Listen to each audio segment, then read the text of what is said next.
2022나 로이 되돌아봐 너무 느리는 가르마 마탐 너희는 2023 안ong 부자이나 시시다 ꯌꯥꯝꯅ ꯅꯨꯡꯉꯥꯏꯕ ꯌꯥꯏꯐꯕ ꯂꯥꯛꯀꯗꯧꯔꯕ ꯂꯝꯕꯤ ꯑꯗꯨꯝꯕ ꯆꯍꯤꯁꯤꯗ ꯑꯩꯈꯣꯏ ꯍꯧꯖꯤꯛ ꯄꯥꯡꯊꯣꯛꯆꯔꯤꯕ ꯑꯗꯨꯒꯨꯝꯂꯕ ꯂꯩꯉꯥꯛꯒꯤ ꯂꯦꯡꯒꯅꯨ ꯑꯣꯏꯔꯤꯕ ꯑꯗꯨꯒ ꯃꯐꯝꯁꯤꯗ ꯄꯥꯡꯊꯣꯛꯆꯔꯤꯕ ꯑꯗꯨꯒꯨꯝꯂꯕ ꯁꯤꯡꯖꯨ ꯐꯦꯁꯇꯤꯚꯦꯜ ꯍꯥꯏꯅ ꯃꯌꯥꯝ ꯄꯨꯝꯅꯃꯛ ꯈꯪꯅꯔꯤꯕ ꯑꯁꯤꯒꯨꯝꯕ ꯁꯤꯡꯖꯨ ꯐꯦꯁꯇꯤꯚꯦꯜꯁꯤꯅ ꯑꯁ ꯌꯥꯝ ꯍꯥꯎꯔꯦ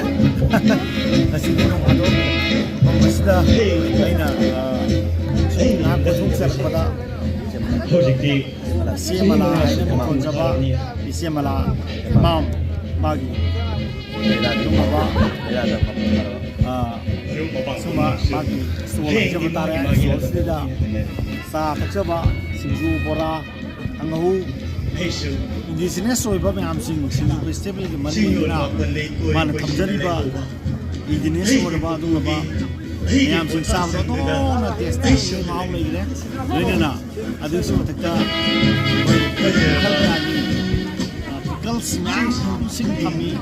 ꯃꯁꯤ ꯃꯌꯥꯝꯁꯤꯡꯁꯤꯁꯨ ꯃꯌꯥꯝ ꯄꯨꯝꯅꯃꯛ ꯂꯩꯕꯤꯌꯨ ꯑꯗꯨꯒ ꯃꯌꯥꯝ ꯄꯨꯝꯅꯃꯛꯁꯨ ꯅꯣꯡ ꯐꯥꯗꯣꯛꯁꯨ ꯀꯣꯏꯊꯣꯛꯄꯤꯔꯛꯇꯨꯅ ꯃꯁꯤ ꯐꯦꯁꯇꯤꯚꯦꯜꯁꯤꯒꯤ ꯃꯅꯨꯡ ꯆꯟꯕ ꯊꯧꯔꯝ ꯃꯅꯨꯡ ꯑꯣꯏꯅ ꯃꯌꯥꯝ ꯄꯨꯝꯅꯃꯛꯁꯨ ꯕꯣꯔꯥ ꯆꯥꯕꯤꯌꯨ ꯁꯤꯡꯖꯨ ꯆꯥꯕꯤꯌꯨ ꯃꯈꯜ ꯃꯁꯤꯁꯨ ꯃꯈꯜ ꯀꯌꯥ ꯆꯥꯕꯤꯌꯨ ꯍꯥꯏꯗꯨꯅ ꯑꯩ ꯃꯌꯥꯝ ꯄꯨꯝꯅꯃꯛꯀꯤ ꯃꯐꯝꯗ ꯉꯁꯤ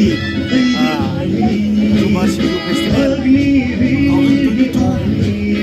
ꯑꯁꯤꯒꯨꯝꯕ ꯊꯧꯔꯝꯁꯤꯡꯒꯤꯗꯃꯛꯇ ꯑꯩꯅ ꯃꯌꯥꯝ ꯄꯨꯝꯅꯃꯛꯇ ꯏꯆꯦꯃꯂꯥꯒꯤ ꯑꯁꯨꯝꯂꯕ ꯌꯥꯝꯅ ꯍꯛꯊꯦꯡꯅꯔꯕ ꯁ꯭ꯇꯣꯜꯁꯤꯡꯒꯤꯗꯃꯛꯇ ꯃꯌꯥꯝꯗ ꯑꯩꯅ ꯄꯥꯎꯖꯦꯜꯖꯔꯤ ꯃꯌꯥꯝ ꯄꯨꯝꯅꯃꯛ ꯂꯦꯡꯕꯤꯔꯛꯎ ꯁꯤꯡꯖꯨ ꯐꯦꯁꯇꯤꯚꯦꯜ 2022 ꯂꯩꯉꯥꯛꯒꯤ ꯑꯗꯨꯒꯨꯝꯂꯕ ꯌꯥꯝꯅ ꯍꯛꯊꯦꯡꯅꯔꯕ ꯑꯗꯨꯒꯨꯝꯂꯕ ꯁ꯭ꯄꯣꯔꯠꯁ ꯏꯚꯦꯟꯠꯇꯨꯅ ꯁꯤꯒꯨꯝꯕ